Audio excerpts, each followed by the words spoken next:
we have moved a motion to allow strangers to approach the hallowed chambers of the Nigerian Senate because of you. And it's not usual, but we have some political timbers and caterpillars amongst your entourage. So let me start from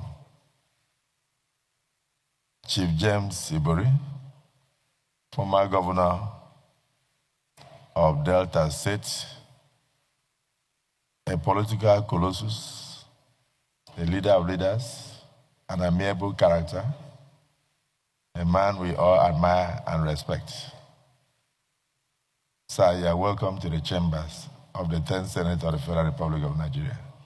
Unfortunately, we don't clap here. We would have given you a standing ovation. So, you are all welcome with all the other members, including the women.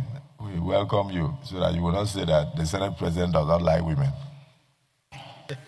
So we welcome you also. Wait, so let me get this straight. A man who wants to trial for looting millions of public funds abroad, a man who served time in the UK prison, walks into Nigerian Senate chambers, and the Senate President says, and I quote, "We would have given you a standing ovation if we could." And the whole chamber laughs, nods, claps silently. Ladies and gentlemen, welcome to Nigeria, the country where corruption is not just forgiven, it's also celebrated. I'm your host as always, and today we are diving into a story that captures everything wrong with Nigerians' political soul: the rise, fall, and resurrection of politicians who were once accused, disgraced, and yet still worshipped like heroes. This isn't just about James Ibori. This is about a system that turns criminals into kings and make integrity look like foolishness. On Wednesday, October 9, 2025, inside the red chambers of Nigerian Senate, Akpabio, the Senate President himself, paused an inauguration session to hail former Delta State Governor James Ibori. Akpabio called Ibori a notable figure in Nigerian politics. He said if the Senate rules allowed clapping, they would have given him a standing ovation. Now, think about that for a second.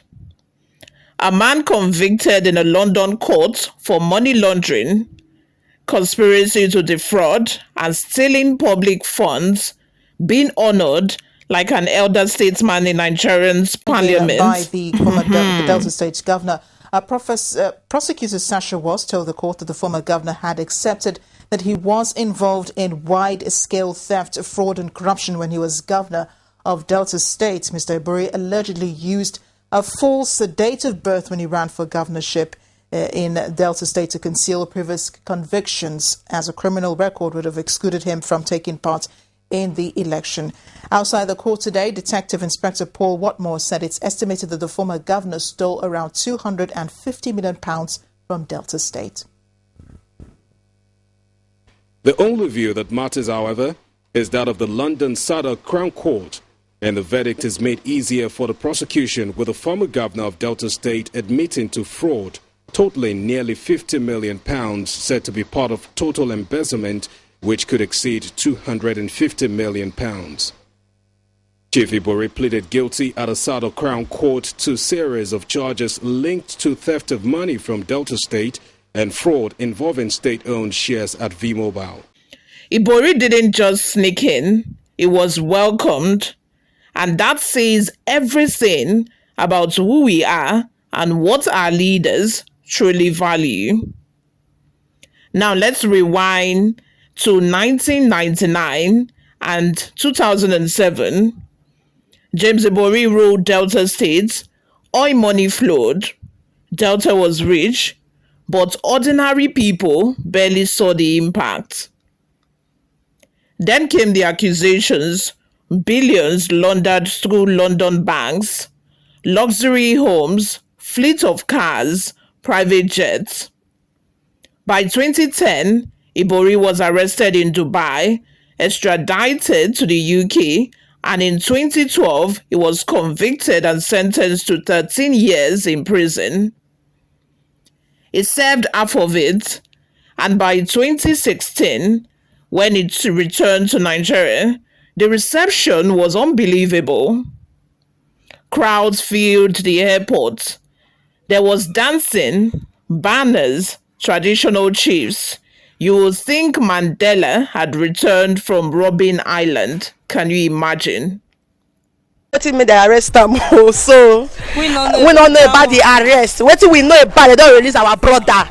Our brother don come again. We know say we go enjoy again. Odigbo Igbo PDP na him dey share the money. When I heard it was released yesterday, there was a celebration, and I heard somebody who died in the course of celebrating. It happened during the celebration, though the person is a cyclist rider. So before we got there, the guy has already. There may never be a governor in Nigeria history again who will sit in the cell or in the prison and make a governor. Praise my Savior. That day told us something deeper. In Nigeria, going to jail for corruption doesn't destroy your career. It upgrades your political resume. So why do Nigerians, even ordinary citizens, celebrate these people? Part of the answers lies in tribal loyalty and selective memory, exactly what Nigeria is still battling with. Tribal loyalty is Yoruba, I am Yoruba. Is Igbo, I am Igbo. Let's support him. He's our brother, he's our sister. He's Hausa, I am Hausa. Let's shield him. Let's support him, despite the fact that he's doing something wrong. He's our brother, we cannot leave him alone.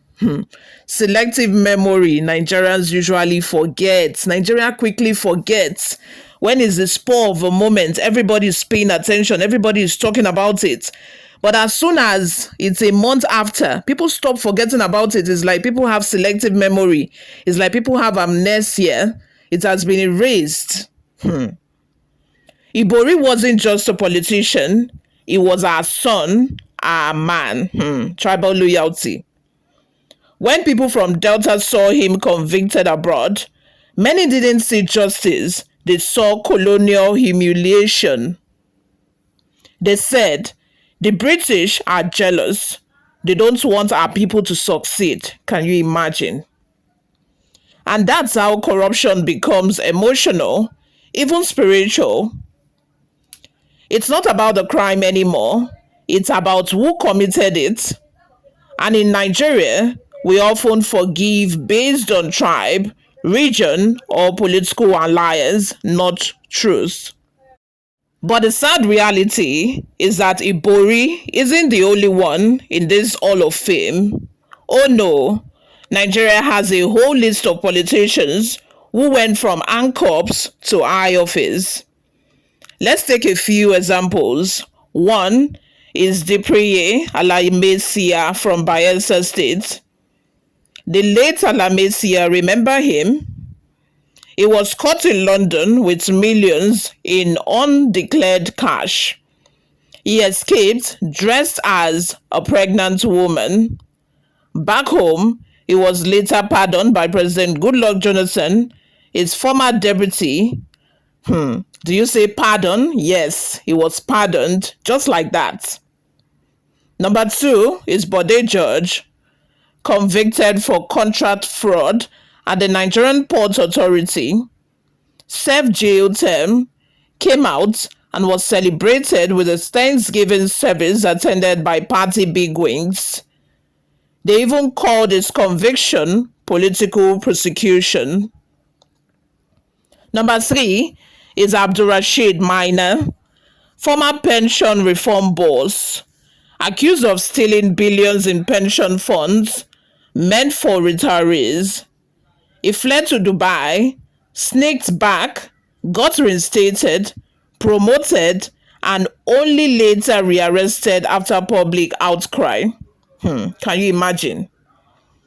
The fourth person is Orji Uzor, former Abia governor, convicted for 7.1 billion naira fraud in 2019, sentenced to 12 years, served only 5 months before the Supreme Court squashed the conviction on technical grounds.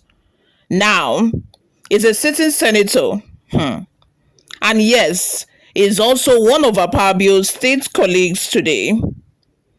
So when Akpabio praised ibori, he wasn't speaking out of tune. He was speaking the language of Nigerians' political elite, a language where loyalty outweighs morality. Now, here is the real tragedy. Our system doesn't punish corruption, it institutionalized it. EFCC arrests you, you claim political witch hunt, court grants you bail, and before you know it, you are running for Senate.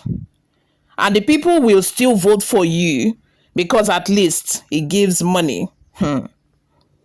We've created a moral economy where looters are role models and honest men are mocked for being broke. Look at local elections. The more you are known for having connections, the more respect you command. Even party primaries celebrate money bags, not merit. Now, some of these politicians will say, we've served our time, let the past be the past. Fair enough, but true redemption requires accountability. Has ibori apologized to the people of Delta State? Has anyone in his circle acknowledged the pain caused by lost funds? No. Instead, they treat the conviction like a badge of survival. You hear things like, he's a strong man, they couldn't break him. And the system keeps rewarding that arrogance. Ministers, governors, even presidents visit these men seeking endorsement, and the youth watch and learn that it's not integrity, it's about impunity. Globally, Nigeria is seen as one of the world's largest exporters of corruption cases. London courts, Swiss banks, Panama Papers, Nigerian names appear everywhere. Yet, the political system back home operates like a laundry machine. You go in dirty and you come out polished, ready for a new appointment. That's why corruption persists, because it's not career ending, it's career defining. When Akpabio praised ibori, he didn't just embarrass the Senate, he mirrored the nation's moral decline. Every share for a convicted looter weakens the fight against corruption. Every handshake given to a fraudster kills the hope of a young Nigerian who still believes in honesty. And so, we must ask ourselves, if corruption no longer carries shame, what kind of society are we building? Because until integrity becomes louder than loyalty, until justice outweighs political friendships, Nigeria will keep clapping silently for the very men who looted our future. This is Oluwayomi Temilola, and you've been listening to From Jail to Ovation. Don't forget to subscribe, like, and leave your thought-provoking comment in the comment section below. Don't also forget, corruption only wins when we stop being angry. See you next time.